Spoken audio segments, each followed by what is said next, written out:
Eat Bulaga may bagong studio at bagong segment. Yan ang pag-uusapan natin ngayong araw po ng Miyerkules, unang araw ng taong 2025. January 1 po mga kaparokya. Pero bago yan at bago natin umpisahan ang online viewership ng dalawang noontime shows ay humihiling ako sa inyo na pakisubscribe po ang aking YouTube channel. Pakiclick ang bell icon para una kayong ma-notify sa mga bagong video na ilalabas ko. At pakidami nyo na din na i-follow ang aking Facebook page na Mega TV at ang aking TikTok account na Kaparokya TV. Maraming salamat!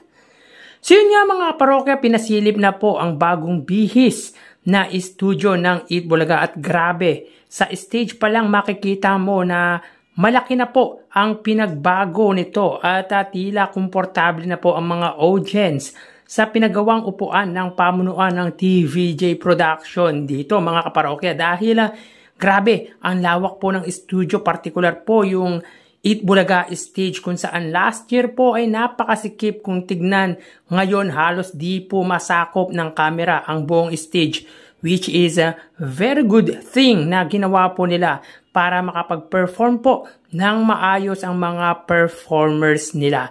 And top of that mga kaparokya, kung may bagong renovation or innovation, whatever it is mga kaparokya, ay may bagong segment po sila at ito nga po ay ang The Clones. Kung saan ito naman ay yung gagayahin ang boses ng iba't ibang singers, mapa-local or international man. So kanina po mga kaparokya, ang mga performers sa Clones ay yung mga tao ni Alan Kay sa kanyang comedy bar na Clowns. So talagang nagpakitang gilas sa The Clones at iba talaga mga kaparokya kapag galing sa comedy bar ang nag-perform. Magagaling po talaga sila at may halong comedy pa. So yan po mga kaparokya, ilang linggo pong nagmahinga or nagpahinga ang mga noontime shows para po sa live air or live episode po nila. At yan nga po mga kaparokya, ang Eat Bulaga po ay may bagong bihis na studio. Pero same place or doon pa rin po sa Reliance sa may Mandaluyong sa TV5 Media Center. So congrats sa Eat Bulaga mga kaparokya. So tara, ating alamin ang online viewership ng dalawang bigating noontime show.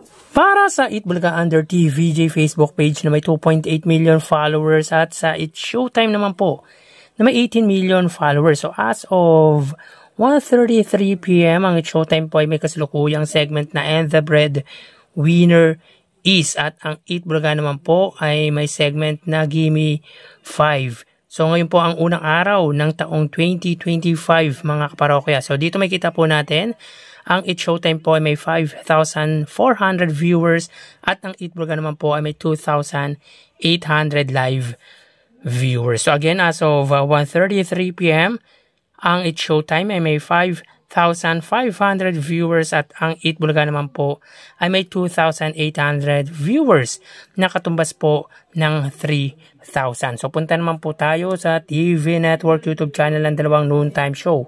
Para po sa Eat Bulaga under TV5 Philippines na may kasalukuyang subscribers na 2.19 million at sa It's Showtime naman po under po yan sa GMA Network YouTube channel na may 37.4 million subscribers. So as of 1:34 PM ang It's Showtime po, sila ay may 6.1 thousand viewers.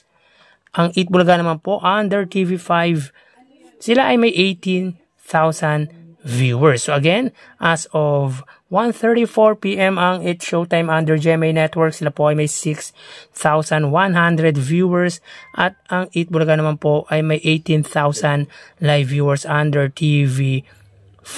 So punta naman po tayo sa main YouTube channel ng dalawang noontime show para po sa It's Showtime under ABS-CBN It's Showtime na may 2.48 million subscribers at sa Eat Bulaga naman po under Eat Bulaga TVJ YouTube channel na may 1.19 million subscribers. So as of 1:35 PM ang It's Showtime, sila po ay may 26,000 viewers at ang Eat Bulaga naman po ay may 65,000 viewers. So again, as of 1:35 PM, ang It's Showtime sila ay may 26,000 viewers at ang Eat Bulaga naman po ay may 65,000 live viewers. So bali ang total na nakuha ng dalawang noontime show ay mga kaparokya, bago natin bigyan total live viewers na nakuha ng dalawang noontime show ay umiling ako na pakisubscribe ang aking YouTube channel. Pakiclick ang bell icon para una kayong ma-notify sa mga bagong video na ilalabas ko. At pakidami nyo na din na i-follow ang aking Facebook page na Mega TV at ang aking TikTok account na Kaparokya TV. Maraming salamat! So bali ang total na nakuha po ng It's Showtime ay 37,000 viewers, 5,000 sa Facebook Live, 6,000 sa TV Network YouTube channel at 26,000 naman po sa main YouTube channel. Ang Eat Bulaga naman po ay nakakuha ng total na 86,000 viewers. 3,000 sa Facebook Live, 18,000 sa TV Network YouTube channel at 65,000 naman po sa main YouTube channel. So again, ang It's Showtime ay may 37,000 at ang Eat Bulaga ay may 86,000 viewers. So yan po lumalabas sa kanilang online viewership as of 1:36 PM at bukas po may tutunghayan nyo na naman na panibagong yugto ng ating online views update ng dalawang noontime show. Magpapaalam na po ako. Thank you and God bless.